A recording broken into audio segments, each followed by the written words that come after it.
আসসালামু আলাইকুম রহমতুল্লাহি বারাকাতুহু। তোমাদের প্রিয় উপন্যাস সঙ্গীন প্রেরণা শক্তি, সুরায়া রাফা, পর্ব ২৬। অনু ফ্রন্ট ইয়ার্ডে দাঁড়িয়েছিল। অনুকে দেখা মাত্রই ফেন্স গেট ঠেলে ভেতরে প্রবেশ করে দৌড়ে গিয়ে অনুর গলা জড়িয়ে ধরে হাউমাউ করে কেঁদে ওঠে। অনু জানে অরুর এমন কান্নার কারণ ও নিজেই, তাই নিজের কাজে বড্ড অনুতপ্ত অরু এমন হৃদয় নিংড়ানো কান্নায় গতিবেগ অনুও আর নিজেকে সামলে রাখতে পারল না। বোনকে দু হাতে জড়িয়ে ধরে ঢুকরে কেঁদে ওঠে। অনু বলে, আপার ওপর অভিমান করে এভাবে কাঁদিস না সোনা, আপা খুব সরি, আর কখনো তোকে এভাবে বকবো না, আর ঘাট হয়েছে। অনু কথায় ক্রন্দনরত অরু এদিক ওদিক না সূচক মাথা নাড়ায়। অরু ভাবভঙ্গিমা অনুর বোধগম্য হয়নি, তাই অনু পুনরায় নরম সুরে বলল, বলছি তো আর কখনো বকবো না। এভাবে এসেছিস, কেঁদেই যাচ্ছিস, কি হয়েছে? কৃত্তিক ভাই কি বলেছে? কিছু বলেছে? দেখি আমার দিকে তাকা। অরুর গাল দুটো অজলা করে ধরে মুখোমুখি দাঁড় করিয়ে অনু আবারও শুধায়, কৃত্তিক ভাই কিছু বলেছে? অনু প্রশ্নে অরু পেছনে দৃষ্টি নিক্ষেপ করে, তাকিয়ে দেখে কৃত্তিক নেই, হয়তো ভেতরে চলে গিয়েছে অনেক আগে। তারপর পুনরায় অনুর দিকে তাকিয়ে না সূচক মাথা নাড়িয়ে নাক টেনে অরু বলে, কেউ কিছু বলেনি। অনু নিশ্চিত হয়ে অরুর দুটো চোখ মুছিয়ে দিতে দিতে বলল, মায়ের অপারেশন হয়ে গিয়েছে, এখন আইসিইউতে আছে, ২-১ দিনেই হয়তো চোখ খুলবে মা। তারপর আমরা মায়ের সাথে কথা বলতে পারবো, মাকে নিয়ে দেশেও ফিরে যাব, আর দুঃখ নেই। এত বড় একটা খুশির খবরেও কেন যেন খুশি হতে পারল না অরু। কি করে পারবে?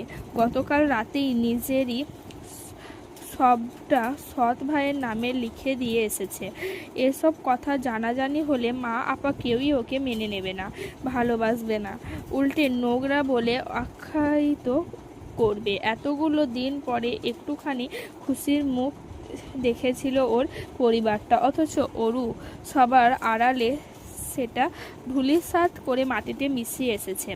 কৃত্তিক কেন করলো এমনটা? নিজের ভাবনার মাঝেই অরু তৎক্ষণাৎ মনে মনে ঠিক করে নিয়েছে কৃত্তিককে ও প্রশ্ন করবে, তাতে যা খারাপ হওয়ার হোক। তাছাড়া কৃত্তিক তো ওর সাথে খারাপ কোনো কিছু করার বাদ রাখেনি, তাহলে এত ভয় কিসের? অরুর অজ্ঞাত ভ্রমকে ভাঙিয়ে দিয়ে ফ্রেন্স গেট ঠেলে আগমন ঘটে প্রত্যয়কে দেখে অরু এক নজর অনুর মুখের দিকে তাকিয়ে দুটো হেঁটে বাসার ভেতরে চলে যায়।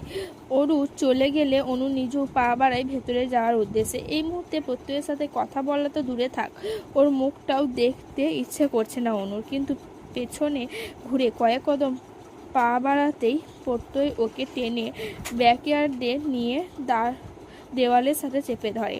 প্রত্যয়ের এমন কাণ্ডে অনু রেগেমেগে ঝাঁঝিয়ে উঠে বলে, কি অসভ্যতা শুরু করেছেন? বাড়িতে কৃত্তিক ভাই আছে। প্রত্যয় ও মুখটা শক্ত হাতে চেপে ধরে বলল, সিউ, ওই জন্যই তো বলছি আস্তে কথা বলো। অনু ওর হাতটা ঝাটকা মেরে সরিয়ে দিয়ে বলল, কি চাই আপনার? আমাকে ইউজ করে স্বাদ মেটেনি নাকি? তিন্নির সাথে আজ দেখা হয়নি তাই রিপ্লেসমেন্ট হিসেবে আমার কাছে এসেছেন? প্রত্যয় চটে আছে খুব। মেয়েটার তেজের সাথে কিছুতেই পেরে ওঠে না সে। কিন্তু এই মুহূর্তে অনু ব্লেডের মতো ধারালো কথার আঘাতে রক্তাক্ত হয়ে যাচ্ছে হৃদয়টা, সেই সাথে মস্তিষ্ক হয়ে উঠেছে হিতাহিত জ্ঞানশূন্য। প্রত্যয় নিজেকে সামনে রাখতে না পেরে চড়াত করে টুঙ্গে উঠে যাওয়া মেজাজের বহিঃপ্রকাশ ঘটালো তৎক্ষণাৎ। অনু দু হাত দুটো মাথার উপরে তুলে দেওয়ার সাথে সাথে চেপে ধরে ওর গলার কাছে মুখ নিয়ে দাঁতে দাঁত চেপে প্রত্যয় বলে, কথা না শুনলে জানিয়ে মেরে ফেলবো। গত 2 দিন ধরে কুকুরের মতো পিছনে পড়ে আছি, কিছু একটা এক্সপ্লেন করতে চাচ্ছি, এবার সুযোগ দিচ্ছ আমায়? এত তেজ কেন তোমার? প্রত্যয় এই প্রথমবার অনুকে তুমি করে অধিকার খাটিয়ে কথা বলল। প্রত্যয়ের মুখে তুমি আওয়াজটা যে এতটা সুমধুর তা অজানাই ছিল অনুর। প্রত্যয়ের মুখে তুমি শুনতে হতবাক হয়ে ওর চশমার আড়ালে ধূসর চোখ জোড়ার দিকে বিনাবাক্যে তাকিয়ে আছে অনু। একটুখানি থেমে প্রত্যয় পুনরায় কঠিন সুরে বলল, আর কি যেন বললে? ইউজ করা কাকে বলে সেটা কি আদৌ বোঝো তুমি, নাকি বুঝেই যাকে তাকে গিয়ে এসব বলো? অনু এবার পুরোপুরি নিশ্চুপ ও ধ্যানমগ্ন হয়ে চেয়ে আছে প্রত্যয়ের চোখে। অনুকে তখন থেকে এভাবে অবাক নয়নে চেয়ে থাকতে দেখে রাগী আওয়াজটা মুহূর্তেই নিচু হয়ে গেল প্রত্যয়ের। চোখ দুটো হিংস্রের জ্বলন্ত আঙ্গার দপ করে নিভে গিয়ে তাতে জড়ো হলো একরাশ মুগ্ধতা। এলোমেলো অনুভূতিগুলো উথাল পাতাল ঢেউ তুলে আছড়ে পড়ছে মনের তত্ত্বে। অনু এতটা কাছে দাঁড়িয়ে আছে, এতটা কাছে যে ওর তপ্ত নিঃশ্বাসগুলো প্রত্যেক মুখমণ্ডলে ছড়িয়ে পড়ছে বারে বারে। এবার আর কোনো কথা নয়। অনুর নিষ্প্রভ চোখে এক পলক চোখ রেখে প্রত্যয় নিজের খেই হারিয়ে ফেলল। মুহূর্তেই নিজের উত্থাগত করে নিল অনুর তীর করে কাঁপতে থাকা অধর যুগল। অনুর ঠোঁটের ছোঁয়ায় হঠাৎ করেই যেন উন্মাদনা ছড়িয়ে পড়ল প্রত্যেক শরীরে রন্ধ্রে রন্ধ্রে। অনুর দিক থেকে কোনোরূপ বাধা না আসতে পরম আবেশে চোখ দুটো বন্ধ করে হয়ে গেল আপনা আপনি। এদিকে প্রত্যয়ের নরম ঠোঁটের স্পর্শে অনুর জান যায় অবস্থা। খানিকক্ষণ চোখ বন্ধ রেখে স্থির হয়ে দাঁড়িয়ে থাকলেও পরক্ষণে দুহাত দিয়ে প্রত্যেককে ঠেলে সরিয়ে দিয়ে তড়িৎ গতিতে মুখ ঘুরিয়ে অন্যদিকে তাকালো অনুর ধাক্কায় প্রত্যয় নিজের সম্মতি ফিরে পেয়ে নিজের কর্মকাণ্ডের জন্য লজ্জিত হয়ে নরম সুরে বলল, আই এম সরি। আসলে অনু ওকে মাঝপথে থামিয়ে দিয়ে না ঘুরেই জবাব দিল, সরি বলতে হবে না, আপনি যান এখন। আমি তোমার সাথে কথা বলতে চাই অনু, একান্ত। আমায় কি একটুখানি সময় দেওয়া যায় না? অনু এবার ঘুরে দাঁড়িয়ে প্রত্যয়ের মুখোমুখি হয়ে শোধালো, প্রত্যয় সাহেব, আপনি শুধু আমার, তাই তো? প্রত্যয় সেদিনের মতোই কণ্ঠেই দৃঢ়তা টেনে বলল, 100%। আগামীকাল বিকেলে সিবিচিতে অপেক্ষা করব। অনু এইটুকু আস্কারা পেয়ে প্রত্যয় যেন চাঁদ হাতে পেয়েছে। খুশির ঝিলিক ফুটে উঠেছে ওর চোখে মুখে। প্রত্যয়কে এভাবে নিঃশব্দে ঠোঁট কামড়ে হাসতে দেখে অনু ভেতরে যেতে যেতে ঘাড় ঘুরিয়ে আবারও পেছনে তাকিয়ে বলল, আর হ্যাঁ, বাবলটি আনতে ভুলবেন না যেন। প্রত্যয়ের নরম হাসি এতক্ষণে পুরো ঠোঁট জুড়ে প্রসারিত হলো। ও পেছন থেকে হাঁক পেয়ে বলল, যথা আজ্ঞা মহারানী। মাঝরাতে ফেরি লাইটে নিভু নিভু আলো আর সুইমিং পুলের নীলচে পানির কালানি মিলেমিশে পুরো ছাদ বারান্দা জুড়ে ম্যাজিক্যাল আলো ছায়া তৈরি করেছে। মাথার উপর খোলা আকাশে রূপোর থালার মতো মস্ত বড় চাঁদ উঠেছে। কখনো কখনো সেই চাঁদ ঢেকে যাচ্ছে পেঁজা তুলোর মতো উড়ো মেঘে, আবার কখনো তির্যক রূপোলি আলো ছড়াচ্ছে পুরো ভুবন জুড়ে। চাঁদের দিকে নিকটিনে ধোঁয়া ছড়াতে ছড়াতে সেটাই তখন থেকে বেশ আগ্রহ নিয়ে পরোক্ষ করছে কৃত্তিক। রাত প্রায় 2:35, তাও চোখের পাতায় ঘুম আসার নাম নেই। তাই তো রুম থেকে বেরিয়ে ছাদ বারান্দায় এসে সিগারেট ধরিয়েছে সে। সিগারেটের কুণ্ডলি পাকানো ধোঁয়ার সাথে সাথে উড়িয়ে দিচ্ছে নিজের মনে জড়ানো অজস্র অযাচিত ভাবনাগুলোকে। অবশ্য এখন আর ভেবে লাভটাই বা কি? অরু তো সারা জীবনের জন্য অরু নামটা ভাবতে যতটা দেরি হলো, অরু সেখানে উপস্থিতি ততটা হতে দেরি হলো না। নিশুতি রাতে কারণ নিস্তব্ধ পায়ের আওয়াজ পেয়ে কৃতিক পেছনে ঘুরে দেখলো অরু দাঁড়িয়ে আছে। পরনে খয়েরি রঙের সুতির চুড়িদার, লম্বা চুলগুলো দিয়ে টুপটাপ করে পানি ঝরছে, শরীর ভিজে যাচ্ছে, তাতেও হেলদোল নেই অরুর। চোখে মুখে চরম বিষণ্ণতায় ছাপ স্পষ্ট। হাত পায়ের ফর্সা ত্বকগুলো ফ্যাকাশে হয়ে কুঁচকে আছে, মনে হচ্ছে অনেকক্ষণ ধরে পানিতে ভিজেছে। অরুর এমন উদ্ভ্রান্তের মতো মুখশ্রী দেখে কীর্তিক ভুরু কুঞ্চিত করে শুধালো, এত রাতে শাওয়ার কেন নিয়েছিস, কি প্রয়োজনে? অরু জবাব দেয় না, চুপচাপ গিয়ে দাঁড়ায় কীর্তিকের মুখোমুখি হয়ে। কীর্তিকের পরনে কালো হুডি আর ওভারসাইজ ডেনিম। অরু নিষ্প্রভ চোখে কীর্তিকের কালো কুচকুচে হুডিটার দিকে চেয়ে আছে চুপচাপ। ওর কর্মকাণ্ড দেখে কীর্তিক বিরক্ত ভঙ্গিতে বলল, এত রাতে না ঘুমিয়ে এখানে কি? আমার সাথে ঘুমাবি? ঘুমালে চল, আমিও একটু আরাম করে ঘুমাই। কীর্তিকের কথা শেষ হওয়ার সঙ্গে সঙ্গে দু হাত দিয়ে ওর পেশিবহুল বুকের ওপর ধাক্কা দিয়ে ওরু কাঁদতে কাঁদতে বলল, কেন করলেন এটা? কি দোষ করেছি আমি? কোন দোষের শাস্তি স্বরূপ আমার জীবনটা এভাবে তছনছ করে দিলেন? আপনি বলুন, কেন, কি হলো বলুন? এবার দুবার তিনবার যখন কীর্তিকের বুকের ওপর ওরু ধাক্কা দিতে যাবে তখনই ওর দু হাত শক্ত করে চেপে ধরে কীর্তিক। চেহারায় গম্ভীর্য টেনে এনে কঠিন সুরে বলে, যা করেছি খুব ভেবেচিন্তে ঠান্ডা মাথায় করেছি। এবার এটা যত তাড়াতাড়ি মেনে নিবি ততই তোর জন্য মঙ্গল। কীর্তিকের কথায় অরু ঝাঁঝিয়ে উঠে বলে, আপনি কি পাগল? আপনার বাবা জামশেদ জায়ান চৌধুরী আমার মায়ের প্রয়াত স্বামী। সেই হিসেবে আপনি আমার সৎ ভাই, কিভাবে ভুলে গেলেন এটা? অরূপ কথাটা উচ্চারণ করার সঙ্গে সঙ্গে কীর্তিক টান মেরে এক হাতে ওর কোমর জড়িয়ে ধরে অন্য হাতে শক্ত করে ওর গাল দুটো চেপে ধরে বলল, খবরদার নিজেকে আমার বোন বলবি না, একদম মেরে ফেলবো। তুই আমার বিয়ে করা বউ, তোর সব কিছু আমার, তোর পায়ের নখ থেকে মাথার চুল পর্যন্ত everything is belongs to me. তীব্র রাগে কাঁপতে কাঁপতে কথাটুকু শেষ করে অরুকে ধাক্কা মেরে সরিয়ে দেয় কীর্তিক।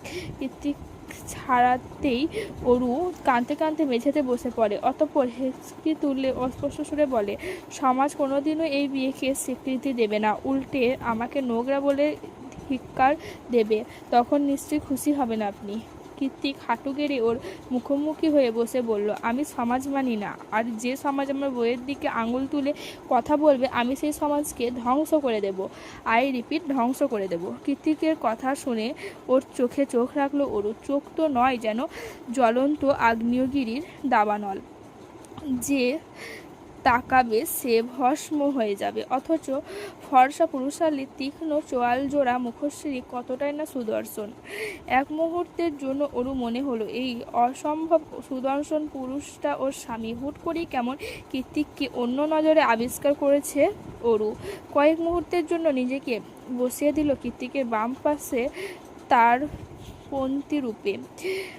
পরবর্তীতে অমনতা লাফিয়ে উঠে বলল, না না, এটা কি করে সম্ভব?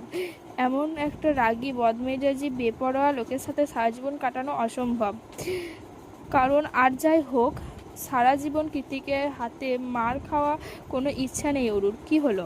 হঠাৎ করে কীর্তিকের কথায় ধ্যান ভেঙে অরু বেরিয়ে আসে নিজের দিবাস্বপ্ন থেকে। ছোট্ট করে জবাব দেয়, কিছু না। কীর্তিক ওর ভেজা চুলে হাত বুলিয়ে দিয়ে অস্বস্ত করে পুনরায় বলে, অনেক রাত হয়ে গিয়েছে, ঘুমিয়ে পড়। চিন্তা নেই, পুরো দুনিয়া আমি দু হাতে সামলে নেব। তোর গায়ে কলঙ্কে আঁচও আসতে দেব না। একটু ভরসা রাখতেই পারিস। হার্টবিট। কীর্তিকের শেষ কথাতে অরু চকিতে মাথা তুলে বলল, কি বলেছে তুই? আমার হার্টবিট? অরু কিছু বলবে তার আগেই ওর দিকে চোখ পাকিয়ে কীর্তিক বলল, আর একটাও প্রশ্ন করবি না, তাহলে মার খাবি। অপরাগ অরু আর কি বা করবে? মারের ভয়ে চুপচাপ পা বাড়ায় নিজের জন্য বরাদ্দকৃত রুমের দিকে। কীর্তিক অরুর যাওয়ার পানে তাকিয়ে দ্বিতীয়বার বিড়বিড়ায়, হার্টবিট। নির্জঞ্জাল বিদ্যাপীঠ, সান ফ্রান্সিসকো স্টেট ইউনিভার্সিটি। সান ফ্রান্সিসকোর মধ্যে সবচেয়ে সুপরিচিত এবং নামকরা হাইওয়েতে এই ভার্সিটিতে ফরেইনার শিক্ষার্থীদের অভাব নেই। সেই সাথে সাথে ফরেইনার প্রফেসরদেরও। তবে আজ ভার্সিটি ক্যাম্পাসে খুব একটা শিক্ষার্থীদের আনাগোনা নেই। এর কারণ শীতের শেষ ভাগ চলছে, তার দরুন সবাই সি-বিচ, জঙ্গল, পাহাড় এথায় সেথায় ক্যাম্পিংয়ে গিয়েছে। এখানকার শিক্ষার্থীরা বইয়ের পাতায় নয়, হাতে কলমে কিংবা পর্যবেক্ষণ করেও অনেক কিছু শেখে।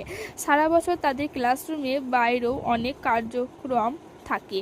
অরু বিগত কয়েক মাসে অনেক কিছুই শিখেছে, অনেক কিছু লক্ষ্য করেছে, ভালো মন্দ দুটোই। আমেরিকার সংস্কৃতির মধ্যে এমন অনেক কিছুই আছে যা শুনলে বা দেখলে গা ঘিন ঘিন করে ওঠে। তার মধ্যে নিখিল ভাইয়ের রিলেশনশিপ অন্যতম। এখনও কৃত্তিকের বলা কথাগুলো মনে পড়লে নাক সিকোয় উঠে যায় অরুর। ভার্সিটির গেট পেরিয়ে নরম সবুজ ঘাসগুলোকে পায়ে মারাতে মারাতে হিজিবিজি ভাবনায় বিভোর হয়ে আছে অরু। ওর পরনে চিকনকারির সফেদ রঙের লং কুর্তি আর লেগিংস। কুর্তির উপরে এঁটে আছে লেডিস ডেনিম জ্যাকেট। লম্বা চুলগুলো পনিটেল করে গার্ডার নিয়ে বাঁধা। ধীর গতিতে হাঁটার জন্য মাথাটাও নিচু হয়ে আছে সেই কখন থেকে। ওই জন্যই তো সাইনি এসে যে সেই কখন থেকে ওর সাথে সাথে হাঁটছে ওর তাতে হদিস নেই। এতক্ষণ ধরে পাশে পাশে হাঁটার পরেও মেয়েটা একবার মাথা তুলে তাকালো না অবধি। কি এমন ভাবছে ও? মনে মনে বিরক্ত হয়ে সোজা গিয়ে ওর সামনে দাঁড়িয়ে খানিকটা গাল ফুলিয়ে সাইনি জানালো, কি এমন ভাবছো বলো তো? সেই তখন থেকে তোমার সাথে সাথে হাঁটছি, খেয়ালই করছো না? অরু চট করে ভ্রুম থেকে বেরিয়ে মাথা তুলে বলল, আরে সাইনি যে, কেমন আছো বলো? এতক্ষণে জিজ্ঞেস করার সময় হলো? আই এম সরি, একটু বেখেয়ালে ছিলাম। সাইনি এবার বুঝতে পারার মতো করে হ্যাঁ সূচক মাথা দুলিয়ে বলল, ইটস ওকে। কিন্তু তুমি এতদিন কই ছিলে? কতদিন ক্যাম্পাসে আসো না বলো তো? সাইনির কথায় ওরও মনে পড়ে যায় সেই নিখিল ভাইয়ের সত্য জানার পর থেকে আর ভার্সিটি গেটে মারায়নি ও। তারপর আরও কত কি না হয়ে গেল জীবনটায়, এখন এলোমেলো। আবার কি ভাবতে বসেছ? ওরু নাম সূচক মাথা নাড়িয়ে ছোট্ট করে বলল, কিছু না। সাইনি এবার হাসির দ্বারা ঠোঁট প্রসারিত করে বলল, এই অরু, জেকে স্যারের কি খবর? অরু ঠোঁট উল্টে বলল, ওনার কথা আমি কি করে জানবো? ওনাকে গিয়েই বরং জিজ্ঞাসা করো। সাইনি এবার ভুরু কুঞ্চিত করে বলল, তুমি ওনার স্টেপ সিস্টার, তুমি জানবে না তো কে জানবে? ঢং। সাইনির কথাই অরু কিঞ্চিত ঠোঁট বাঁকিয়ে হাসলো। পরক্ষণেই সাইনি আবারও শুধালো, বলো না একটু, এতদিন স্যার ভার্সিটিতে কেন আসেনি? আমি যতদূর জানি উনি ব্যাংকক গিয়েছিলেন। অরু উত্তর শুনে সাইনি বেশ খুশি হয়ে যায়। খুশি হয়ে অরুর হাত জড়িয়ে ধরে বলে, এই না হলো আমার নন্দিনী। তুমি জানো জেকে স্যারকে আমি অনেক পছন্দ করি, কিন্তু বলার সাহস হয়ে ওঠে না। শুনেছি ব্যক্তি জীবনে উনি অনেক বেশি রাগী, আসলে কি তাই? সাইনির কথার বিপরীতে অরু কিছু বলতে যাবে তার আগেই ওর চোখ আটকে যায় ক্যাম্পাসে অন্য পাশে পুল সাইডে কিছু মানুষের ভিড়ের মাঝে। সেখানে নিখিল ভাই ও উপস্থিত। তারা সবাই কোনো কিছু একটা নিয়ে বেশ উল্লাসে মেতে আছে, কিন্তু কি নিয়ে? অজ্ঞতই সাইনির দিকে তাকিয়ে উল্টে প্রশ্ন ছুড়ে অরু, আচ্ছা সাইনি, ওখানে কি হচ্ছে? সাইনি অরুর দৃষ্টিপাত অনুসার করে সেদিকে একবার তাকিয়ে বলল, সায়েন্টিস্ট ডিপার্টমেন্ট থেকে বাংলাদেশি নিখিল ভাই ওদের গ্রুপের টিম লিডার হয়েছে, সেটারই সেলিব্রেশন করছে বন্ধু বান্ধবদের নিয়ে। ও আচ্ছা। অরুর কথায় মাথায় সাইনি অবিশ্বাসের সুরে বলে, he is a very talented guy. কত অল্প সময়েই কেমন টিম লিডার হয়ে গেল, তার উপর দুইটা সুন্দরী গার্লফ্রেন্ড, সব দিক থেকে সোনাই সোহাগ। আহ। অরু মুখভঙ্গিমার বিরক্তির ছাপ টেনে বলল, একজন মানুষে আবার দুইটা গার্লফ্রেন্ড হয় কেমন করে? সাইনি কুটকুটিয়ে হেসে বলল, হয় হয়, আমেরিকাতে সব হয়, চাইলে তুমিও। সাইনির কথা পুরোপুরি শেষ হওয়ার আগেই পেছন থেকে ডেকে ওঠে কেউ, অরোরা। অরু জানে এটা কে হতে পারে। এই পুরো ক্যাম্পাসে অরোরা বলে ওকে একজনই ডাকে, কিন্তু ও এখন কিছুতেই এই মানুষটার মুখোমুখি হতে চায় না। তাই অন্যদিকে মুখ ঘুরিয়ে না শোনার ভান করে চোখ খিচে চুপচাপ দাঁড়িয়ে রইল সেখানেই। সাইনি পেছনে ঘুরে বলল, আরে নিখিল ভাই যে, আপনি অরুকে চেনেন? নিখিল হ্যাঁ সূচক হ্যাঁ না কোনো উত্তর না দিয়ে সীমিত হেসে অরুর দিকে তাকিয়ে পুনরায় ডাকলো, অরোরা। সাইনি সামনে দাঁড়িয়ে আছে, নিখিল ও এগিয়ে এসেছে, এবার আর ইগনোর করার সুযোগ নেই, পেছনে ঘুরতেই হবে। কিন্তু করার নেই ভেবে নিখিলের মুখোমুখি হতে যাচ্ছিল অরু। এখনও পেছনে ঘোরেনি, ঘুরবে ঘুরবে ভাব, ঠিক তখনই থেকে যেন বাজ পাখির কর্কশ আওয়াজ কানে ভেসে এলো ওর। অরু!